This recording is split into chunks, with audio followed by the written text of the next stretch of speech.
வணக்கம். Big topic with Karthik Mayakumar.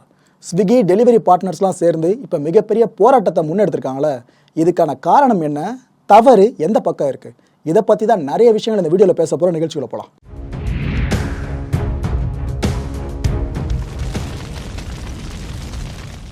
Swiggy delivery பார்ட்னர்ஸ்லாம் சேர்ந்து சமீப காலமாக போராட்டம் முன்னெடுத்துக்கிட்டு இருக்காங்க.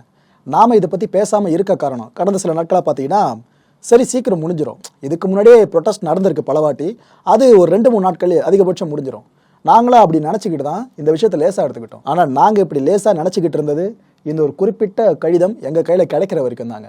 இது என்னென்னு பார்த்தீங்கன்னா, சென்னை கமிஷனர் ஆஃபீஸ்க்கு ஒரு புகார் அனுப்பிச்சிருக்காங்க ஸ்விக்கி டெலிவரி பார்ட்னர்ஸ்லாம் சேர்ந்து. அந்த ஒரு கடிதத்தை தான் இப்போ நீங்கள் பார்த்துக்கிட்டு இருக்கீங்க. இதைத்தான் நம்மளுக்கு ஃபார்வர்ட் பண்ணியிருந்தாரு ஒரு ஸ்விக்கி டெலிவரி பார்ட்னர். கதர்னாருங்க அவர். அதாவது நாங்கள் ரொம்ப கஷ்டப்படுறோம் ஜி, இங்கே அவ்வளோ பேர் போராட்டம் பண்ணிக்கிட்டு இருக்கோம், எல்லா ஜோனில் இருக்க எல்லாருமே சேர்ந்து போராட்டத்தை முன்னெடுக்கிறதா இப்போ பிரயத்தனப்பட்டுக்கிட்டு இருக்கோம். நாங்கள் கேட்குறது ஒரே ஒரு விஷயம் தான் ஜி, நியாயமாக எங்களுக்கு சேர வேண்டிய பணம் வந்தால் போதும், பழைய விதிகளில் மாற்றம் இல்லாமல் இருந்தால் போதும். ஆனால் அதுக்கு கேட்டால் அவங்க அலோவ் பண்ண மாட்டுறாங்க, மீட்டிங்னு சொல்லி போடுறாங்க, அங்கே போய் எல்லாம் பேசுகிறோம், அதுக்கப்புறம் இன்னைக்கு அறிவிக்கிறோம் நாளைக்கு அறிவிக்கிறோன்னு அவங்க தட்டி கழிச்சிட்டே இருக்காங்க. எங்களால் சமாளிக்க முடியல, நாங்கள் நல்லா படிச்சிருக்கோம், ஆனால் வேலை எதுவுமே கிடைக்கல, அப்படியே வேலை கிடைச்சாலும் அந்த சம்பளம் போதலைன்றதுனால தான் நாங்கள் இது போல் வீடு வீடாக ஃபுட்டை எடுத்துகிட்டு போய் கொடுத்துக்கிட்டு இருக்கோம். ஆனால் எங்களை சுத்தமாக மதிக்க மாட்டுறாங்க ஜி, அட்லீஸ்ட் இதை பற்றி மக்கள்கிட்ட கொண்டு போங்கன்னு இந்த கடிதத்தை ஃபார்வர்ட் பண்ணியே கேட்டிருந்தாங்க. அப்போ தான் எங்களுக்கே இந்த விஷயத்தோட வீரியம் புரிஞ்சுது. ஓ, முதல்ல நம்ம சின்னதாக நினச்ச போராட்டம் இப்போ எவ்வளோ பெருசாக மாறி நிற்குதான்னு சொல்லிட்டு. ஒரு விஷயம் கவனிச்சு பாருங்களேன், நம்மளை எத்தனை பேர் கடைக்கு போயிட்டு தேவையான பொருட்களை வாங்கிட்டு வந்து வீட்டில் அம்மா கொடுப்போம், சின்ன வயசில் பண்ணியிருப்போம், இந்த வயசில் அதே ஏதோ வெக்கக்கடை மாரி பல பேர் பார்த்துக்கிட்டு இருப்பாங்க. ஆனால் இந்த ஸ்விக்கி டெலிவரி பார்ட்னர்ஸ் பல பேர், பெரும்பாலும் எடுத்துக்கங்களா, ஏன் பல பேர், பெரும்பாலும் எடுத்துக்கங்க, நல்லா படித்தவங்க, கிராஜுவேட்ஸ் வேறு, என்ஜினியர்ஸை பார்க்க முடியும் உள்ள, நீங்கள் பிசிஏ படித்தவங்கள பார்க்க முடியும், எம்பிஏ படித்தவங்க வரைக்கும் பார்க்க முடியும். எல்லாம் படித்த பசங்க இந்த வேலையை அதிகமாக செஞ்சுக்கிட்டு இருக்காங்க. தேவை அவங்களுக்கு இருக்குது, பணம்ன்றது அத்தியாவசிய தேவை இல்லையா, அந்த ஒரு தலைவலியால் தான் இவங்க இருந்தாலும் ஓடிக்கிட்டு இருக்காங்க. ஆனால் அப்பேற்பட்டவங்க எல்லாம் சேர்ந்து இப்போ கிடைச்ச கொஞ்சம் நஞ்ச பணத்தையாவது காப்பாற்றிக்கணுன்றதுக்காக இந்த போராட்டத்தையே முன்னெடுத்திருக்காங்க. நியாயமான போராட்டம் தான், இல்லை எந்த விதமான சந்தேகமும் மக்களுக்கு வேண்டாம். ஒரு காலத்தில் அம்மா கடைக்கு போக சொன்னால் போக மாட்டேன்னு சொன்ன பசங்க தான் இப்போ நமக்காக வெயிலையோ மழையிலையோ ஓடி வந்து ஃபுட்டை டெலிவரி கொடுத்துக்கிட்டு இருக்காங்க வீடு வீடா. இதெல்லாம் நீங்கள் பெருசாக நினச்சி பார்க்க வேணாங்க, ஒரு சக மனுஷனை நினச்சி பாருங்க, நமக்கே எந்த இரக்கம் பிறக்கும், ஆனால் ஸ்விக்கிக்கு இரக்கம் இல்லையா, அந்த ஒரு கேள்வி தான் இப்போ கேட்க தோணுது. ஓகே, இப்போ கண்டென்ட்டை ஃபுல்லாக எலாபரேட்டாக பார்க்கலாம்.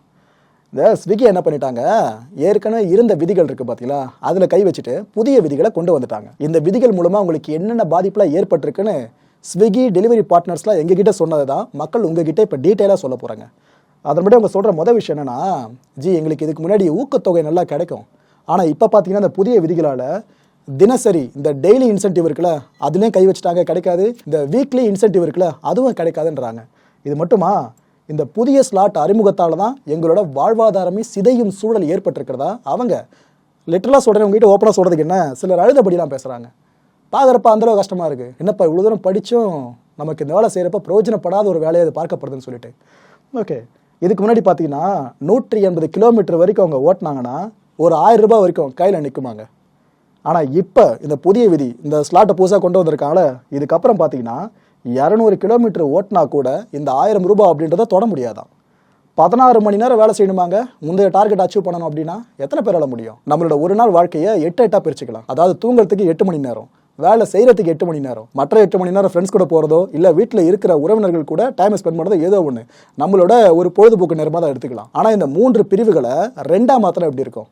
அதாவது நீ 16 மணி நேரம் உழைச்சிக்கிட்டே இருக்கணும், அதுக்கப்புறம் அதுக்கு 8 மணி நேரம் நீ தூங்குறியோ என்ன பண்ணுறியோ ஸ்பெண்ட் பண்ணுறியோ பசங்க கூட, அதெல்லாம் எங்களுக்கு முக்கியம் இல்லை, 16 மணி நேரம் உழைன்ற மாதிரி தான் இந்த குறிப்பிட்ட புதிய ஸ்லாட் இருக்கிறதா டெலிவரி பார்ட்னர்ஸ் எல்லாருமே கதறாங்க. இது பத்தாதுன்னு இந்த பகுதி நேர வேலை இருக்குல்ல, இந்த ஸ்விக்கிலேயே பார்ட் டைம் ஜாப், இதுலேயே நிறைய சேஞ்சஸை கொண்டு வந்திருக்காங்க இந்த ஸ்லாட் மூலமாக. அதாவது இதுக்கு முன்னாடி பார்த்தீங்கன்னா 7 to 12 அப்படின்றத வேலை நேரமாக இருந்திருக்கு. அதுவும் ஞாயிற்றுக்கிழமை பார்த்தீங்கன்னா காலையில் அண்ட் மாலையில் இந்த 2 வேலை கொடுத்துருக்காங்க, நீங்கள் ஒர்க் பண்ணலாம் அப்படின்னு சொல்லிட்டு பார்ட் டைம் பேஸில். ஆனால் இப்போ பார்த்தீங்கன்னா ஃபிக்ஸ்டு ஸ்லாட்டுங்க, அதாவது இதுதான் இந்த ஒரு டைமுக்குள்ளே நீ ஒர்க் பண்ணணும், அதுக்கு முன்னாடி பின்னாடி தான் நீ ஒர்க் ஆரம்பிச்சிடனா கணக்கில் எடுத்துக்கொள்ளப்படாதுன்ற மாதிரி ஒரு ஃபிக்ஸ்டு ஸ்லாட் அவங்க போட்டிருக்காங்க. இதில் இன்னொரு கொடுமை என்னென்னா, இரவு 11 மணிக்கு ஆரம்பித்து அதிகாலை 3 மணி வரைக்கும் வண்டியை ஓட்டிக்கிட்டே இருக்க மாதிரி நிர்பந்தப்படுத்தப்படுறதாகவும் சொல்கிறாங்க. அதாவது இந்த குதிரை முன்னாடி கேரட்டை தொங்க விடுற மாதிரி தான், அது பாட்டு ஓடிக்கிட்டு இருக்கும், கேரட் கிடைக்கணும், கடைசி வரைக்கும் கிடைக்கவே கிடைக்காது, கண்ணு முன்னாடியே இருக்கும். கிட்டத்தட்ட அது மாதிரி தான் இதுவும். இந்த அளவு அவங்க ஓட்டினாலும் கூட இந்த இன்சென்டிவ்னு ஒன்று இருக்க பாருங்க, ஊக்கத்தொகை, அது கிடைக்காது. தூக்கத்தை தொலைச்சி இந்த அளவு கஷ்டப்பட்டாலும் பிரயோஜனம் இல்லை. அண்ட் இதில் இன்னொரு முக்கியமான விஷயம் பார்த்தீங்கன்னா இதுதாங்க, இந்த பார்ட் டைம் சொன்ன பார்த்தீங்களா, இதில் இப்போ வரையறுக்கப்பட்டிருக்க புதிய ஸ்லாட்ஸ்லாம் என்னென்ன அதை பற்றின விஷயம் தான். அதாவது அதிகாலை 5:30 மணிலிருந்து முற்பகல் 11 மணி வரைக்கும், அண்ட் முற்பகல் 11 மணிலிருந்து பிற்பகல் 3 மணி வரைக்கும், பிற்பகல் 3லேருந்து மாலை 6 மணி வரைக்கும், மாலை 6லேருந்து இரவு 11 மணி வரைக்கும், அண்ட் இரவு 11 மணிலிருந்து அடுத்த நாள் அதிகாலை 3 மணி வரைக்கும். இதுதான் புதிய ஸ்லாட்டாக ஸ்விக்கியில் இப்போ ஃபிக்ஸ் பண்ணியிருக்காங்களாம். இந்த ஸ்லாட்டுக்குள்ளே நீங்கள் வர்றதா இருந்தால் மட்டும்தான் நீங்கள் நினச்ச அமௌண்ட்டில் கொஞ்சமாச்சும் எடுக்க முடியும். மற்றபடி இந்த ஸ்லாட்டுக்குள்ளே நீங்கள் வராதா இருந்தீங்கன்னா கஷ்டங்க. உதாரணத்துக்கு சொல்கிறேன்னு, நீங்கள் பகலில் ஒரு இடத்துல வேலை செய்வீங்க, ஒரு ஜென்ரல் ஷிஃப்ட்னே வச்சுக்கோங்க. எத்தனை மணி? காலையில் 10 மணிலேருந்து சாயங்காலம் 6 மணி வரைக்கும் அந்த ஒரு ஆஃபீஸில் ஒர்க் பண்ணிட்டு இருப்பீங்க. நீங்கள் பார்ட் டைமில் ஒரு டெலிவரி பார்ட்னராக இருப்பீங்க. என்ன பண்ணுவீங்க? நீங்கள் 6 மணிக்கு ஆன் பண்ணணும் அந்த ஆப்பை. அப்படி பண்ணலன்னா வேலைக்கு ஆகாது. இவங்க கொடுத்துருக்க டைம் அதுதான். ஆஃபீஸ்லேருந்து வெளியே வரது 6 மணிக்கு தான். ஆனால் அதுக்குள்ளே எப்படி உங்களை ஆன் பண்ணி ஓட்ட முடியும்? அரை மணி நேரமாச்சும் மினிமம் எடுக்கல. அதுக்கே இங்கே வழி கொடுக்க மாட்டுறாங்க. அதுதான் இப்போ பெரிய பிரச்சனையாக இருக்குது. இது இன்னும் உங்களுக்கு புரியுற மாதிரி சொல்கிறேன். இதுக்கு முன்னாடிலாம் பார்த்தீங்கன்னா சாயங்காலம் 7:30 மணி வரைக்கும் ஆன் பண்ணலாம். இப்போ நான் வெட்டியாக இருக்கேன், நான் பார்ட் டைமில் டெலிவரி பாயாக போகிறேன்னா அதிகபட்சம் 7:30 மணி வரைக்கும் நீங்கள் ஆன் பண்ணி வண்டி எடுக்கலாம். ஆனால் இப்போ என்ன பண்ணியிருக்காங்கன்னா 6 PM இந்த டைமுக்குள்ளே நீங்கள் ஆன் பண்ணணும். ஸோ இந்த ஒரு டைம் இங்கே இடிக்குது. அப்படி இதை விட்டிங்கன்னா நைட்டு 11 மணி நீங்கள் ஆன் பண்ணணும். அப்படி ஆன் பண்ணி என்ன பிரயோஜனம்? அடுத்த நாள் 3 மணி வரைக்கும் ஓட்டணும், இன்சென்டிவ் இருக்காது. அப்புறம் நீங்கள் தூங்கி எடுத்துகிட்டு திரும்ப ஆஃபீஸ்க்கு ஓடணும். இதெல்லாம் நடக்கிற காரியமா? இதில் வேணால் ஒரு விஷயத்தை பண்ணியிருக்கலாங்க. இந்த கிரேஸ் டைம்னு சொல்லுவாங்க பார்த்தீங்களா, அதை இந்த டைமுக்குள்ளே நம்மளால் ஆன் பண்ண முடியல அப்படின்னா ஒரு அரை மணி நேரமோ 1 மணி நேரமோ எக்ஸ்டெண்ட் பண்ணலாம். சரி, ஓகே, இப்போ இந்த டைமில் வந்து நீ ஆன் பண்ணிக்கோன்ட்டு. இந்த 6 மணி அப்படின்றத 7 மணியாக மாற்றினாங்கன்னா நம்ம பசங்க ஆஃபீஸ்லேருந்து வீட்டுக்கு வந்துட்டு ஃப்ரெஷ்ஷப் ஆகிட்டு ட்ரெஸ்ஸை மாற்றுறதுக்காச்சும் டைம் இருக்கும். அதுக்கப்புறம் வேலையை ஆரம்பிக்கலாம், ஃப்ரெஷ்ஷாக போவாங்க. ஆனால் அதுக்கே டைம் கொடுக்க மாட்டாங்கன்றதான் இங்கே பெரிய கொடுமையாக இருந்துகிட்டு இருக்கு. ஓகே, இந்த புதிய ஸ்லாட்டை பேஸ் பண்ணி பார்த்தீங்கன்னா 5 ஆர்டரை நம்ம டெலிவரி பார்ட்னர்ஸ் முடிச்சிட்டாங்க அப்படின்னா 150 ரூபாய் கிடைக்கும். ஆக்சுவலாக இதுக்கு முன்னாடி பார்த்தீங்கன்னா 200 ரூபாய்க்கு மேலே பார்த்துருக்காங்க பைசா. இந்த பைசா அவங்களுக்கு அதிகமாக இருக்க மாதிரி சில பேர் நினைக்கலாம். அங்கே தான் நீங்கள் கவனிக்க வேண்டிய விஷயமே இருக்குது. ஒரு 150 ரூபாய்க்கு பெட்ரோல் போடுறான்னு வச்சுக்கோங்க நம்ம பசங்க. இந்த பெட்ரோல் தீர்ற வரைக்கும் அவங்க வண்டி ஓட்டுறாங்கன்னா ஒரு 200 ரூபாய் வரைக்கும் அவங்க கையில் பார்ப்பாங்க. இந்த பார்ட்னர் ஷேர் இருக்குல்ல, அதை பேஸ் பண்ணி இந்த 200 ரூபாயில் 150 ரூபா பெட்ரோலுக்கே போயிடுச்சுன்னா அவங்க கையில் மிச்சம் எவ்வளோ இருக்கும்? 50 ரூபாய். இந்த 50 ரூபாய் இன்ட்டு 26 நாட்கள் கணக்கு போட்டு பாருங்கள். ஆனால் மாதத்துக்கு 4 நாட்கள் லீவ் எடுக்கிறான்னு வச்சுக்கோங்களேன், 26 நாட்கள் வருதா? ஸோ 50 × 26 1300 ரூபாய் கையில் நிற்கும். இவ்வளோ கஷ்டப்பட்டு அவங்க எவ்வளோ மாதம் சம்பாதிக்க நேரிடுது? 1300 ரூபாய்.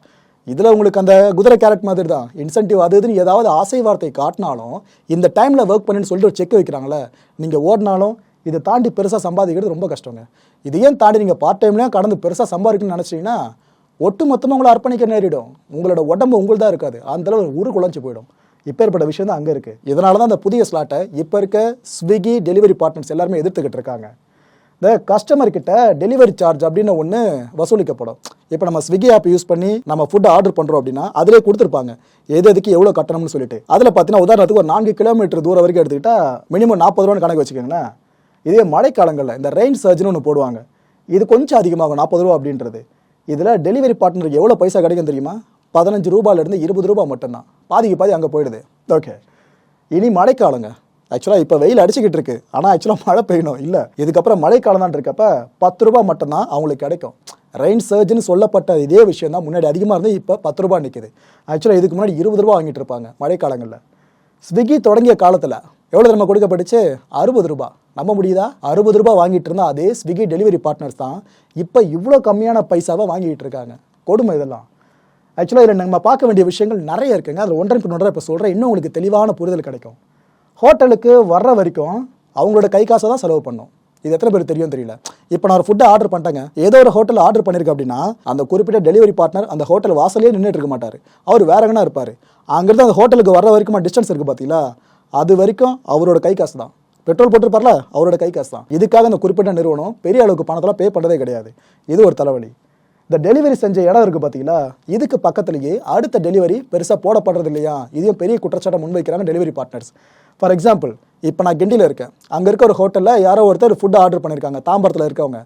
நான் ஒரு டெலிவரி பார்ட்னர், நான் என்ன பண்ணுவேன், ஃபுட்டை இங்கேருந்து எடுத்துக்கிட்டு தாம்பரம் வரைக்கும் போய் கொடுத்துருவேன். தாம்பரத்தில் இருக்கிற அங்கே பக்கத்தில் இருக்கிற ஒரு கஸ்டமர் பக்கத்தில் இருக்க ஹோட்டல் சார்ந்து ஒரு ஆர்டரை பிளேஸ் பண்ணி அந்த டெலிவரி நான் பார்க்குறதா இருந்தால் எனக்கு அது பெனிஃபிட் தான். ஏன்னா பக்கத்து பதில் முடிச்சுட்டு வருவேன், அங்கேருந்து அப்படியே கொஞ்சமாக முடிச்சுட்டு கிண்டி வரைக்கும் வந்துடுவேன். ஆனால் அதுமாரி பக்கத்து பதில் விடவே மாட்டேது ஆர்டர்ஸ்லாம். திரும்பவும் கிண்டிக்கு அவங்க வந்துட்டு அதுக்கப்புறம் இங்கேருந்து இன்னொரு ஆர்டர், திரும்ப இங்கே வந்துட்டு அதுக்கப்புறம் இன்னொரு ஆர்டர், இப்படியே போயிட்டு அவங்க இப்படி சம்பாதிப்பாங்க. இந்த புதிய ஸ்லாட்டில் இன்னொரு தலைவலியாக பார்க்கப்படுறது இந்த ஃபர்ஸ்ட் மைல் அப்படின்னு சொல்லுவாங்க. அதாவது 1 கிலோமீட்டர் வண்டி ஓட்டினா ஒரு 5 ரூபாய் வரைக்கும் கிடைக்குமாங்க இதுக்கு முன்னாடி வரைக்கும். ஆனால் இப்போ பார்த்தீங்கன்னா வெறும் ரூ. 3. சரி ஓகே, இவ்வளோ தூரம் பண்ணுறாங்க, இஷ்டம் தான் இருக்கட்டும், இல்லைனா போட்டோம் அப்படின்ற மாதிரி இந்த குறிப்பிட்ட நிறுவனம் ஏதாவது வேலையை பார்க்குறாங்கன்னா லாஸ் அவங்களுக்கு தான். இவ்வளோ தூரம் அவங்க கஷ்டப்படுறாங்கல்லங்க. ஆக்சுவலாக அந்த ஸ்விக்கி நிறுவனத்தோட அஸ்திவாரமே இவங்க தான். சிம்பிளாக யோசிச்சு பாருங்களேன், ஸ்விக்கியில் இருக்க ஒவ்வொருத்தருமே அங்கே முறை சார்ந்து உள்ள அப்பாயின்ட் பண்ணப்பட்டு இந்த ஷிஃப்ட் அப்படின்ற மாதிரி வெளியே வராங்களா? கிடையாது. அவங்களுக்கு ஏதாவது சலுகைகள் பெருசாக கொடுக்கப்பட்டு இருக்கா? சொல்கிற மாதிரி எதுவுமே பெருசாக கிடையாது. ஆக்சுவலாக இது ஒரு வின்வின் சிச்சுவேஷன் தான். அதாவது ஒரு போர்ட்டலை கிரியேட் பண்ணுறாங்க, இந்த ஆப் மாதிரி ஒரு போர்ட்டலை கிரியேட் பண்ணுறாங்க, அவ்வளோதான் அவங்களோட பெரிய இன்வெஸ்ட்மெண்ட்டு. மற்றபடி மேன் பவர் எல்லாமே வாலண்டியராக உள்ளே வந்து சேர்றவங்க தான். டெலிவரி ஓகேவா, அது ஒரு டெலிவரி பிளாட்ஃபார்ம். அது டெலிவரி பண்ணவே ஆள் இல்லைனா டெலிவரி எங்கே நடக்கும்? நாம் வீட்டில் இருந்தபடி ஆர்டர் ப்ளேஸ் பண்ணிட்டு சைலண்டாக உட்கார வேண்டியதான். யார் எடுத்துகிட்டு கொடுப்பா? பெங்களூர்லேருந்து வருவாங்க, இந்த ஹெட் குவார்ட்டர்ஸ்லேருந்து. அதுக்கெல்லாம் வாய்ப்பு இல்லையே. ஸோ இந்த பார்ட்னர்ஸ் இல்லை அப்படின்னா அந்த கம்பெனியே கிடையாது. இது ஏன் புரிஞ்சிக்க மாட்டாங்கன்னு தெரியல. இல்லை இன்னொரு கொடுமை என்ன தெரியுமாங்க, இந்த ஸ்விக்கி டெலிவரி பார்ட்னர்ஸோட லைஃப்பில் மற்ற வேலைகளை எடுத்துக்கிட்டிங்கன்னா அனுபவம் ஆக ஆக, அதாவது 5 வருஷம் எக்ஸ்பீரியன்ஸ் 10 வருஷம் எக்ஸ்பீரியன்ஸ்னு அனுபவம் ஆக ஆக பொசிஷன்ஸ் மேலே போகும், சம்பளம் கிடைக்கும் அதிகமாக. ஆனால் இங்கே பார்த்தீங்கன்னா தலைகளாக நடக்குது.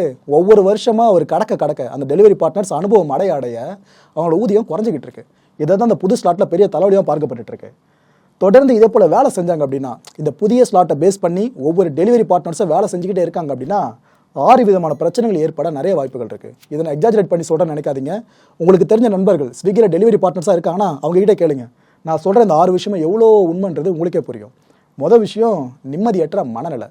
ஒரு 12 to 16 மணி நேரம் நீங்கள் வண்டியை ஓட்டிக்கிட்டே இருக்கீங்கன்னா உங்கள் மனசு நிம்மதியாக இருக்கும். சில பேர் சொல்லுவாங்க, எனக்கு வண்டி ஓட்டினா அப்படியே கொஞ்சம் ஸ்ட்ரெஸ் பஸ்டிங்காக இருக்கும்பா, அதான் அந்த டெலிவரி வேலை செஞ்சுக்கிட்டு இருக்கேன்ட்டு. அதுக்கு ஒரு லிமிட் இருக்குங்க. 2 மணி நேரம் 3 மணி நேரம் தாங்கலாம். 15-16 மணி நேரம் வண்டி ஓட்டிகிட்டு இருந்தால் இருக்கிற நிம்மதியும் போயிடும். 2வது, உடல் சோர்வு. அந்த அளவு சோர்ந்து போயிடுவீங்க. இதில் மாற்று கருத்தே இல்லை. ஏன்னா இது மூளை அதிகமாக செலவு பண்ணி செய்கிற வேலை கிடையாது, உடல் உழைப்பு அதிகம். 3வது விஷயம், உடம்புல ஹீட்டு பயங்கரமாக ஏறும். வண்டி ஓட்டிக்கிட்டே இருந்தால் வேறு என்ன ஆகும், அதுவும் பின்னாடி இருக்க டிஸ்க்கு முதுகெலும்பு சார்ந்து அதெல்லாம் கவலைக்கிடமான நிலைக்கு சில வருஷங்களே தள்ளப்பட்டுரும். அண்ட் 4வது விஷயம், வண்டி தேய்மானம். உங்கள் உடம்பு ஒரு பக்கம் தேய்மானம், இன்னொரு பக்கம் வண்டி தேய்மானம். குடும்ப நேரம் குறைஞ்சிருங்க. அவங்க கூட நீங்கள் டைம் ஸ்பெண்ட் பண்ணுறது. இவ்வளோ நேரம் இங்கே உழைச்சிட்டு இருந்தீங்கன்னா வீட்டில் யார் பார்த்துப்பா? இதில் அல்டிமேட்டாக பார்த்தீங்கன்னா விபத்துக்கான வாய்ப்புகள் அதிகம். ஏன்னா நீங்கள் ரெஸ்ட் இல்லாமல் ஓட்டிக்கிட்டே இருக்கீங்க அப்படின்னா ஒரு நேரம் போல் ஒரு நேரம் இருக்காது. ஸோ விபத்துகள் அப்படின்றதும் அவ்வப்போது ஏற்பட வாய்ப்பு இருக்குது. இதில் இன்னொரு வித்தியாசமான பிரச்சனை இருக்குன்னு அதை பற்றியும் சொல்ல விரும்புகிறேன். இது ஆக்சுவலாக டெலிவரி பார்ட்னர்ஸ்க்கு இருக்க நூற்றுக்கணக்கான பிரச்சனைகளில் ஒரு மூலையில் இருக்க சின்ன பிரச்சனை தான். இந்த பிரச்சனையோட பூதாகாரம் என்னது உங்களுக்கு புரிஞ்சிட்டாலே அவங்க ஃபேஸ் பண்ணுற மற்ற பிரச்சனைகளோட வீரியம் என்னது உங்களுக்கு தெரிய வந்துடும். அதாவது இந்த அப்பார்ட்மெண்ட்ஸ்லாம் இருக்குது பார்த்தீங்களா, அங்கெல்லாம் நைட்டு 11 மணிக்கு மேலே இந்த ஃபுட்டை டெலிவரி பண்ண போகாதீங்கப்பா தம்பிங்களா அப்படின்ட்டு போலீஸ் சொல்கிறாங்க அவங்களுக்கு. சரி ஓகே ரைட்டு. ஆனால் கஸ்டமர்ஸ் இருக்காங்களே அந்த அப்பார்ட்மெண்ட்டில் ஒரு 7வது மாடிலேயோ 10வது மாடிலேயோ இருக்கிறவங்க, அவங்க இந்த டெலிவரி பார்ட்னர்கிட்ட என்ன சொல்லுவாங்க, என்னால் கீழே வர முடியாது அவங்களோட தூரம், நீங்கள் மேலே வந்து கொடுத்துட்டு போங்க அப்படின்வாங்க. இந்த டெலிவரி பார்ட்னர்ஸ்லாம் இப்போ போலீஸ் சொல்கிறத கேட்கணுமா இல்லை அந்த கஸ்டமர் சொல்கிறத கேட்கணுமா? ஆக்சுவலாக போலீஸ் எது போல் சொல்கிறாங்க ஒரு கேள்வி வரலாம், அதையும் நான் விளக்குறேன். இப்போ ஏதாவது ஒரு கிரைம் ஒன்று நடக்குது அப்படின்னா அந்த கிரைம் ஸ்பாட் சார்ந்து சிசிடிவி ஃபுட்டேஜில் ஆய்வு பண்ணுவாங்க. ஆய்வு பண்ணுறப்ப இது போல் டெலிவரி பாய் அங்கே உள்ளே வந்துட்டு போயிருக்கான விஷயம் தெரிஞ்சுன்னா என்ன ஆகும், விசாரணைக்கு அவரையும் கூப்பிட்டு பேச வேண்டியதாக ஏற்படும். இது தேவையில்லாத அழைப்பு தான் இந்த டெலிவரி பார்ட்னருக்கு. ஸோ போலீஸ் அந்த நல்லெண்ணம் கருதி இந்த விஷயத்த சொல்கிறாங்க. ஆனால் இவங்க எந்த முடிவு இங்கே எடுப்பாங்க? எவ்வளோ ஹைப்போதட்டிக்கலாக இருக்குது பார்த்தீங்களா? நீங்களே பார்த்துருப்பீங்களே நிறைய வீடியோஸில் இந்த கஸ்டமர்ஸ்லாம் கோபப்பட்டு இந்த டெலிவரி பண்ணுறவங்களை போட்டு அடிக்க போகிறது, இந்த கொடுமையெல்லாம் சக மனுஷன்ற மனசு எத்தனை பேருக்கு இருக்குன்னே தெரிலங்க. படித்த பசங்க இந்த வேலை செய்கிறாங்கன்னா அவங்களுக்கு மரியாதை கொடுக்க வேணாம், அட்லீஸ்ட் அவங்களை எட்டி ஒதுக்காமல் இருந்தாலே போதும். அது கூட புரிஞ்சுக்க முடியலன்னா என்ன சொல்கிறதுன்னு தெரியல. ஓகே, கடந்த ஜூலை மாதம் 2014வது வருஷம் முக்கியமான ஒரு மாதம் இந்த டெலிவரி பார்ட்னர்ஸ்க்கெலாம் சேர்ந்து. ஏன்னா அப்போ தான் இந்த ஸ்விக்கின்ற ஒரு பெரிய சாம்ராஜ்யம் உதயமாகுது. வெளிநாட்டு நிறுவனம் கிடையாது, முழுக்க இந்தியாவோட நிறுவனம் தான். இந்த நிறுவனத்தோட ஹெட் குவார்ட்டர்ஸ் பார்த்தீங்கன்னா பெங்களூரில் இருக்குது. Indian online food ordering and delivery பிளாட்ஃபார்மாக இது கிரியேட் ஆகுது. கிட்டத்தட்ட 500க்கும் மேற்பட்ட இந்திய நகரங்களில் இந்த சர்வீஸ் கிடச்சிக்கிட்டு இருக்கு இப்போ வரைக்கும். இதோட வருவாய் பார்த்தீங்கன்னா கடந்த 2020-2021 இதுக்கு இடைப்பட்ட நிதியாண்டில் மட்டுமே 2675 கோடி ரூபாய். ஒரு போர்ட்டலை கிரியேட் பண்ணி மேன் பவரை கூட நீங்களாக ஓனாக எடுக்காமல் அவங்களே வாலண்டியராக சேர்க்க வச்சு இந்த அளவு பணம் பார்க்குறதுலாம் நம்ம இந்தியர்களோட மூளைக்கு மட்டும் தான் வெளிச்சம் போல இருக்குது. ஆக்சுவலாக உச்ச நட்சத்திரங்கள் பல பேரோட விளம்பரங்களை உங்களால் இப்போ பார்க்க முடியும். இந்த ஸ்விக்கி சார்ந்த ஆட்ஸ் வருது பார்த்தீங்களா, அதில் பார்க்க முடியும். அவங்களுக்கு எவ்வளோ கொடுப்பாங்கன்னு நினைக்கிறீங்க? இது லட்சக்கணக்கிலையா? கிடையவே கிடையாது. இந்த ஆட் ஏஜென்சி நடத்துகிறாங்களே அவங்களை கேட்டால் அவங்களுக்கு உண்மை புரியும், கோடி கணக்கில். ஏன்னா எல்லாருமே உச்ச நட்சத்திரங்கள். நிறைய ஆட்ஸ் நீங்களே பார்த்துருப்பீங்களே. அதுக்கான அவங்கள தப்பு சொல்லலை இந்த நிறுவனத்தை.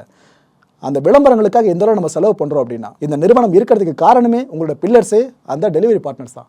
அவங்களுக்கு கொஞ்சமாக செலவு பண்ணிட்டு போகலாமே, இந்த நியாயமான கோரிக்கை தான் நானும் முன்வைக்கிறேன். ஓகே, இந்த கண்டென்ட்டை பொறுத்த வரைக்கும் நாம் சிந்திக்க வேண்டிய முக்கியமான சில விஷயங்கள், முதன்மையான விஷயம் என்னன்னு பார்த்தீங்கன்னா, பழைய ஸ்லாட் இருந்தாலே போதுங்க, புதுசாக ட்ரை பண்ணுறேன்ட்டு எதுக்காக இந்த தலைவலி?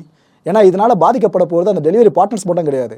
இந்த வீட்டில் சமைக்க தெரியாமையும் சமைக்க ஆள் இல்லாமையும் பல பசங்க கஷ்டப்பட்டு இருப்பாங்களா, என்ன மாதிரி நிறைய பேச்சுலர்ஸ் எடுத்துக்கங்களேன், எல்லாருக்கும் சேர்ந்து கஷ்டம் தான். ஸோ இதுக்கு பருத்தி மூட்டை குடவுன்லேயே இருந்திருக்கலாம். ரெண்டாவது சிந்திக்க வேண்டிய விஷயம், படித்த யங்ஸ்டர்ஸ் அப்படின்றத நிறுவனமும் உணரணும், கஸ்டமர்ஸை உணரணும். மூணாவது சிந்திக்க வேண்டிய விஷயம், இந்த டிப்ஸு கொடுக்க முடியும். இந்த ஆப்பை நம்ம யூஸ் பண்ணி நம்ம ஒரு ஃபுட்டை ஆர்டர் பண்ணுறப்ப நாம் நினச்சா டிப்ஸை கொடுக்கலாம். 15 ரூபாய் 20 ரூபா அது போல் சம்திங் ஒரு கேட்டகரி வகுத்துருப்பாங்க. அப்படி நாம் கொடுக்குற டிப்ஸு இவங்களுக்கு போய் சேருதா இல்லையா, இந்த ஒரு பெரிய கேள்வி இருக்குது. நானாக தன்னிச்சையாக கேட்குற கேள்வி இது கிடையாது. இந்த போராட்டத்தில் ஈடுபட்டிருக்காங்களே அவங்கள ஒரு சிலர் இந்த குற்றச்சாட்டை முன் வைக்கிறாங்க. இதையும் அந்த நிறுவனம் கருத்தில் எடுத்துக்கிட்டா நல்லாயிருக்கும். நாம் இப்போ வரைக்கும் இந்த கண்டென்ட்டில் நிறுவனத்தோட தரத்தை குறைக்கிற மாதிரி எதுவுமே சொல்லலை, தவறுகளை சுட்டி காட்டுறோம், அவ்வளோதான். இது போல் பேரியர்ஸ் ஃபியூச்சர்லேயே வராமல் இருந்தால் எல்லாருக்குமே நல்லது. ஒரு தரப்பு அந்த நிறுவனம், இன்னொரு தரப்பு இந்த ஸ்விக்கியோட டெலிவரி பார்ட்னர்ஸ் இருக்காங்களா அவங்க, மூன்றாவது தரப்பு சாமானியர்கள் பொதுமக்கள். நாம 3 தரப்பு இழப்புகளையும் தவிர்க்க முடியும். அடுத்த நிகழ்ச்சியில் சந்திக்கலாம். நன்றி, வணக்கம்.